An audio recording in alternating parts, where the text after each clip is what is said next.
втора недела трае голготата на дел од пациентите болни од рак.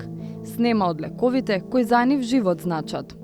Повторно станува збор за онаа терапија која што е на условниот буџет, значи не онаа терапија која што се набавува преку позитивната листа, и тоа е еден од оние проблеми на кои што ние цело време алудираме. Од клиниката за онкологија експресно одговорија дека станува збор за биолошката терапија. Недостасува поради долгите административни процедури за набавка, недоволно средства од претходната година, но и поради зголемување на бројот на пациенти. За Фондот за здравство пак проблемот е во лошото планирање и земањето лекови на реверс во минатото. Проблемот е што кога ќе земете лек на реверс, кој е надвор од набавка, кој е надвор од договор, правите незаконски чин. И создавате затворен круг. Зошто се случува да снема терапија за болните од рак? Кое е решението? Како се снаоѓаат пациентите додека ја чекаат терапијата и има ли гаранции дека нема повторно да се најдат во иста ситуација?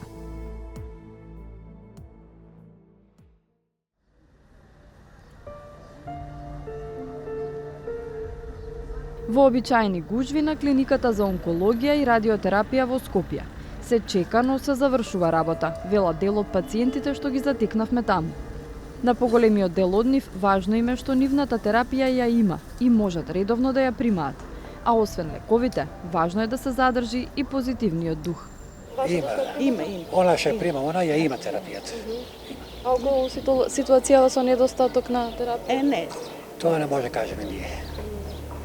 Тоа си има тука одговорни што они знаат како да што отработите. Тоа нека мислат тие што се тука на власт, ние што можеме да помогнеме. Само позитивно.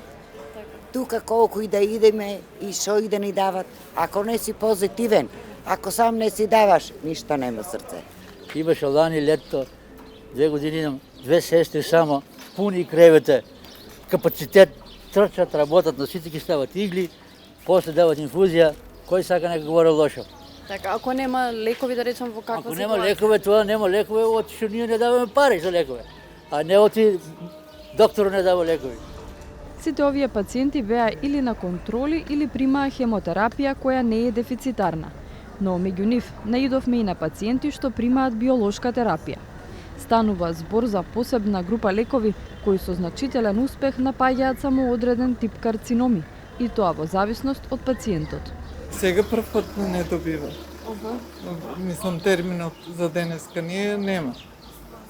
Знаевте дека нема или не? Знаевме. Само хемотерапијата ќе приема. Се чувствувате во неизвестност некаква? Мислите дека може да влие тоа на здравјето? Како да ви кажа? Може ли да не сумњаш дека ќе влијае? Како одложувањето на биолошката терапија влијае врз здравствената состојба на пациентите? Објаснување побаравме од директорот на клиниката за онкологија Игор Стојковски. Вели, станува збор за 50 на пациенти кои деновиве добиваа само хемотерапија, а како што стигнуваат лековите за биолошката, ќе бидат повикувани да ја комплетираат терапијата. Во некои состојби се дава како дополнение на стандардната терапија, се дава во форма на кога има неуспех на првата линија, втората линија, се дава некојаш во, да речеме, во превентивна, односно во така речена адјувантна индикација. Одредувањето кој пациент ќе биде вклучен по строго утврдени критериуми што се базираат на медицината базирана на докази. Значи тоа се сега во светот има многу биолошка терапија од различни, значи производители различни молекули, кај нас имаме тие одредени молекули кои се одобрени, значи регистрирани во земјата. Што е разликата од основната? Може ли малку постручно да објасните? Дали може пациентот да се доведе во живото загрозувачка состојба ако не ја добива? Значи таа може да биде индиректно животно загрозувачко, бидејќи значи практички онкологијата во некој случај може да биде, значи терапијата што се прима да биде превентивна, значи за да не се доведе до некој настан. Значи не можеме да збориме тука за директно загрозување на животот, да речеме како некоја, значи во интензивна нега кога збориме пациенти или некоја друга терапија, но може индиректно да доведе до еве да речеме влошување на состојбата. Зошто снемува биолошка терапија? Одговорот е различен зависно кого прашувате. Според директорот на Фондот за здравствено осигурување Сашо Клековски, проблемот е во лошото менаџирање на клиниката за онкологија. Поточно, болницата нема прецизни бројки колкави количини им требаат, а станува збор за многу скапи лекови. Имаме една единствена ситуација на онкологија дека ги прифаќаат сите пациенти, а на другите клиники се прифаќаат толку пациенти колку што има терапија, другите пациенти се снабдуваат приватно или на друг начин и е различен број на пациенти. Значи, со ретки болести имаме околу 300 пациенти, мултипла склероза околу 250 пациенти, значи овде збориме за околу 5300 пациенти. Но директорот на клиниката за онкологија има свое објаснување. Стојковски тврди, проблемот е повеќе димензионален.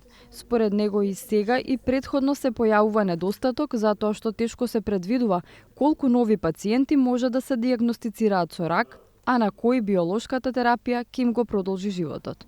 Има состојби кога не може да се предвиди недостатокот на терапија поради тоа што забрзано трошење. Значи имаме зголемен број на пациенти, потребите од таа терапија се зголемуваат и многу тешко да се направи предикција, значи, на недостаток. А од другата страна, значи, дали можело да биде предвидливост, многу тешко да биде предвидливо, поради тоа што покрај постоечките пациенти секогаш имаме, што би рекле, билдап, односно зголемување на бројот со нови пациенти. Имаме случаи каде што пациентот ќе почне терапијата, ќе се иницира во друга институција или надвор од земјава и тој пациент ни доаѓа како дополнителен на, да речеме, на онколошкиот консилиум и е неетички. Ја сметам мислам и колегиумот, стручниот колегиум смета дека неетички да не се вклучи, значи да му се вклучи на биолошка терапија. И во минатото и сега, биолошка терапија на годишно ниво купува клиниката, на тендер. Ако се случи набавената количина да се потроши порано, клиниката го покриваше недостатокот преку реверс. Односно, лекот се позајмуваше од веледрогеријата увозник, за потоа таа количина да влезе во тендерот за следната година. Директорот на фондот Сашо Клековски е дециден. Тоа не смее да се повтори во никој случај, бидејќи однапред се предпоставува кој ќе го добие следниот тендер.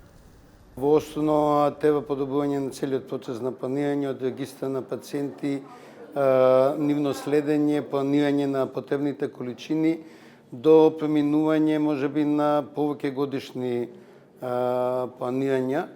Значи, сега се прекупуваат повеќе работи, едната е дека преминуваме од една во друга буџетска година, а втората работа дека преминуваме од незаконски форми на работење во законско работење. Претходно вакви недостатоци се решавале со позајмување од лекови од веледрогериите, што не е законски и ги периодицира исходите на јавните набавки. Првиот очекува битно зголемување на буџетот за посебно скапи лекови, бидејќи на крај позади сето ова е дека нема доволно финанси, нема доволен буџет за ова, значи ние планираме да го за 25-та да го зголемиме буџетот за посебно скапите лекови за 40-50%.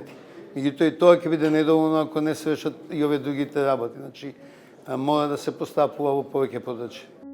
Еден од проблемите во набавката на биолошката терапија и според Клековски, но особено според негови сопартијци, се веледрогериите кои се официјални застапници на таквите лекови. Особено на тапет е Пановски. Онкологија и државата се заложници на оваа веледрогерија со огромни профити, која креира вештачки кризи секоја година.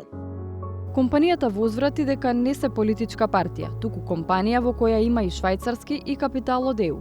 Го осудија како што го нарекоа говорот на омраза против нив и посочија дека формирањето на цените на лековите законски е во надлежност на Министерството за здравство уште од 2007 година. Зад квалификациите дека доктор Пановски е омилена партиска веледрогерија, всушност се кријат бизнис интереси, со цел да се наместат нови доставувачи на лекови и медицински материјали и опрема. И додека партијата го напаѓа Пановски од говорница, ова е јавно достапен документ од 11 декември оваа година, договор меѓу клиниката за онкологија и Пановски. Вреден е 2,3 милиони евра. 2,3 милиони евра.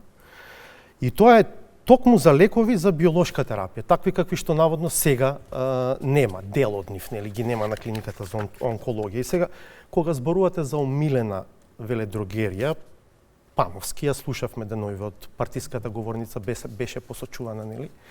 Ама еви вашиот директор пак со Пановски тоа милионски договор склучил за набавка на лекови. Точно.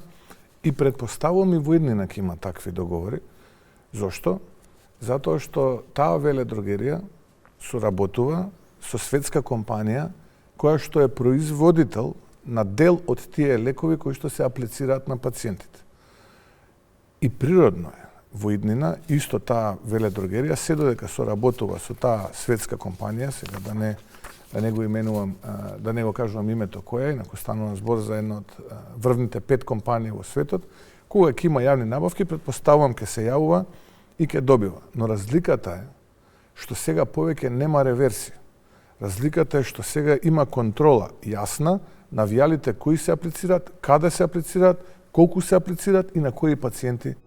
Нема реверс, но има анекс договор со истата компанија за да се донесе лекот кој недостасува. Овој пат тоа беше соломонското решение заедно со донации. За пациентите тоа не е трајно решение. Во неизвестност се дали повторно ќе недостасуваат лекови. Од Сдруженијето Хемаонко бараат зголемен буџет и ажурирање на позитивната листа.